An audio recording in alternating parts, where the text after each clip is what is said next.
In the previous video, we looked into the positioning and customer more. Today, I'll be diving deeper into the personality. And yesterday, I was scrolling Instagram and I noticed there was one brand that used the same font I wanted to use. And it made me think that perhaps finding a more unique font would be more suiting for this brand, since the whole idea is that this brand is not like everybody else and we need to find a way to stand out. But at the same time, the font for this brand is not the centerpiece of attention. It is simply the functional element on a website or social media. So I'm not too worried about having a font that somebody else is using, because let's be honest, somebody is using your font if you want it or not. There's somebody already using the font you want to use, even if you think you're the only one. Unless you make the font yourself and it's like super unique, I will not stress too much about it, because a font in this scenario for me, it will be a differentiation tool. That is, if there's another brand who looks exactly like I do, their bottles look like mine, their positioning is like mine, then using a different font would be critical. But since the brand that I saw is not in my position, they are not my competitors, then I'm not really worried about whether or not somebody else is using the same font. But today,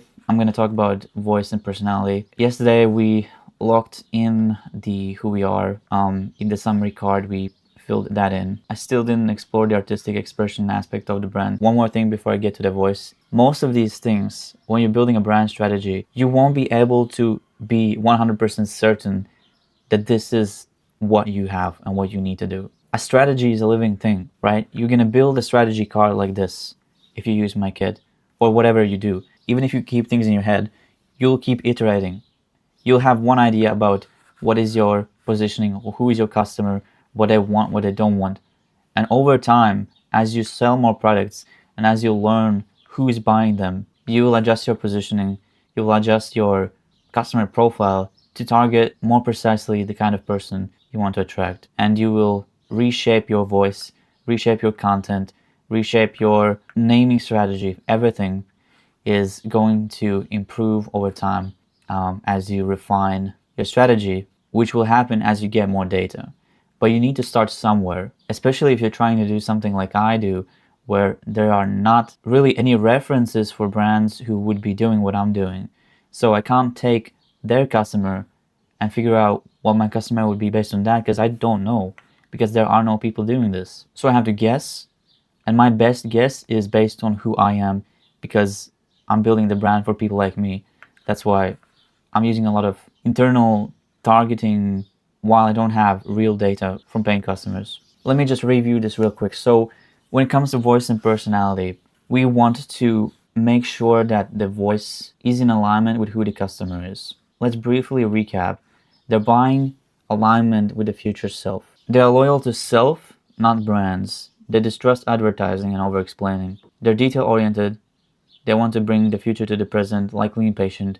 They're using scent to confirm who they are becoming. Okay, I'm loving this already.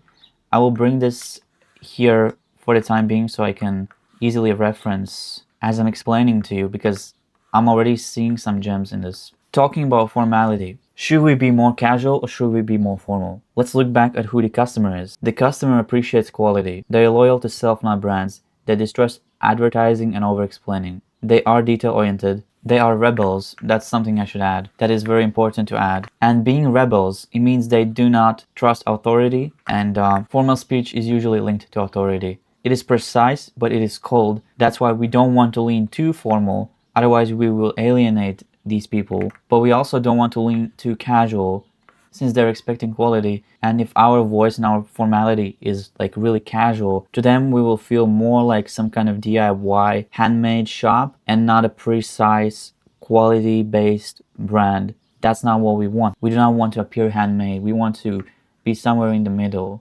preferably slightly formal, because quality for these people is precision, specificity. They don't want no bullshit. So again, going too formal and we might trigger their internal bullshit radar, and going too casual, we're risking of appearing less quality.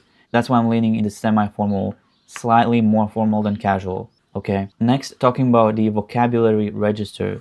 This means what kind of vocab are we using when talking to this customer? Are we speaking in very everyday speech, normal words, not really trying to enhance the sentence with adjectives and imagine this, imagine that? Elevated, to be honest, in this case would be more like poetic. And for us, Like I said, the customer, they are detail oriented. They do read the ingredient list, but we do not want to appear over explaining. Like I said, that's what they don't want. They do not trust brands that over explain things and advertise too much. So when we talk to them, we definitely don't want to appear poetic. That would be wrong for this brand specifically, because these people are impatient. They don't want to read your imaginary scenarios. They want to know what this is, what is it gonna make me feel, what is inside of this. If we're leaning too poetic, we would trigger their bullshit radar again. Leaning too everyday, and again, we would trigger the lack of quality feelings within them. So we don't want to be too everyday, but we don't want to be too poetic. The reason we're not going too technical is because that would trigger the over-explaining. Sentence rhythm, short and declarative. The rhythm can be either more punchy or more immersive. Immersive would mean longer sentences, more complicated sentence structures. Punchy would mean short, declarative, one-word statements. And this goes super well because the customer, they might be impatient. They don't want no bullshit. They don't want to read super long sentences that appear like they're trying too much. Sometimes there may be a need to write longer sentences. That's why we're not saying, oh, the only way this brand is going to speak is punchy. We're going mostly punchy, but there is some freedom for variable sentence rhythm. Finally, when we're talking about relationship to humor, we don't want to be a joker because we're not here to make them laugh. We're here to make them feel aligned. We don't want to joke so much that it appears fake. But we also don't want to have zero humor because then that would feel quite formal. That's too cold for this audience. That means we can have humor, but it's quite dry. The humor can appear in fragrance names, it can appear in the fragrance descriptions, social media captions, but the jokes are not generic. We're not trying to create memes for these people. This is going to be the kind of humor that the inside people will understand. The people who resonate with this brand, they'll just know. For now, that will be the personality and voice section. Let's continue. We have two more.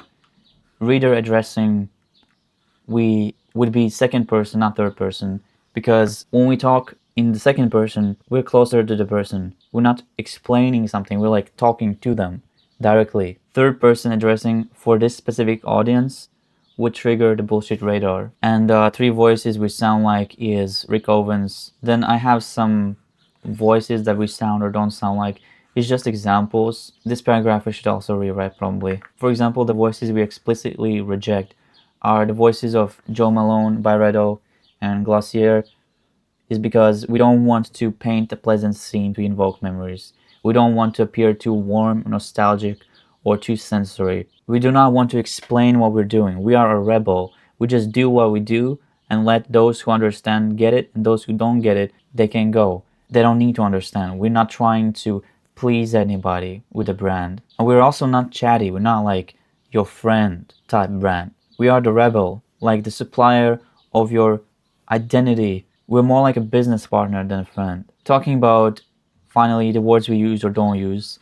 So we never use words like sophisticated, luxury, artisan, handcrafted, timeless, iconic, olfactory, curated, elevated.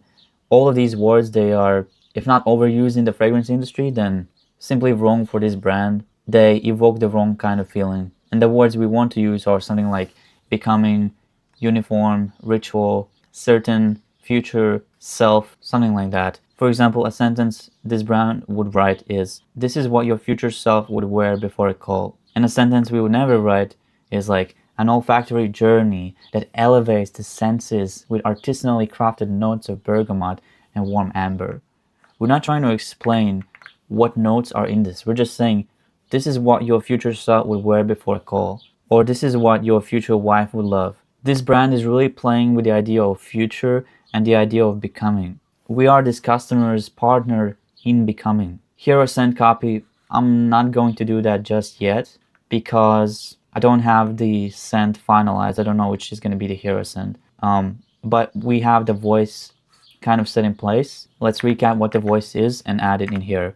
So, semi-formal, no BS, short and punchy sentences, regular speech, thought, like, vocabulary. That means we're not trying to sound too poetic, technical, or too casual. Super dry humor. Second person, never over-explaining, not too chatty or friendly. We state, we let you know. No beating around the bush. It's always good to give examples, and it's always good to say both what we are doing and what we are not doing.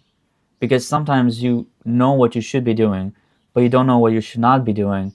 And then when you go to write your copy, you don't really know what you shouldn't do, so you end up writing something that you think you should write, but it's really something you shouldn't write, if that makes sense. The speech is almost functional and utilitarian. I know this section says voice and personality, but the personality of a brand is mostly expressed through the voice. A brand's personality is not some abstract thing that you put together.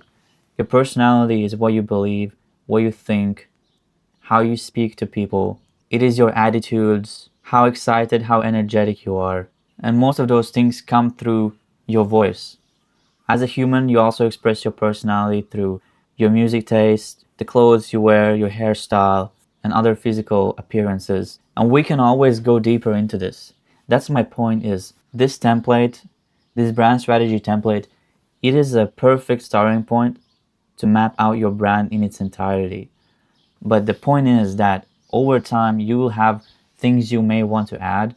For example, you may want to create a strategy about how your employees should dress in a store, if that is important for your brand. So you would make a new card and just talk about that. But when we're starting out, especially when we don't really know all of these things for sure, when we're guessing, when we don't have data from actual customers, we're using this as a starting point and doing our best to strategically decide how things should connect, but keeping in mind that these things might change in the future. If you're struggling to figure out what your voice and personality should be, or any of these points that I've mentioned, and you want this entire template for the brand strategy, the link is below in the description. You get this template, you get a brand book template, and you learn everything you need to know to fill out this by yourself.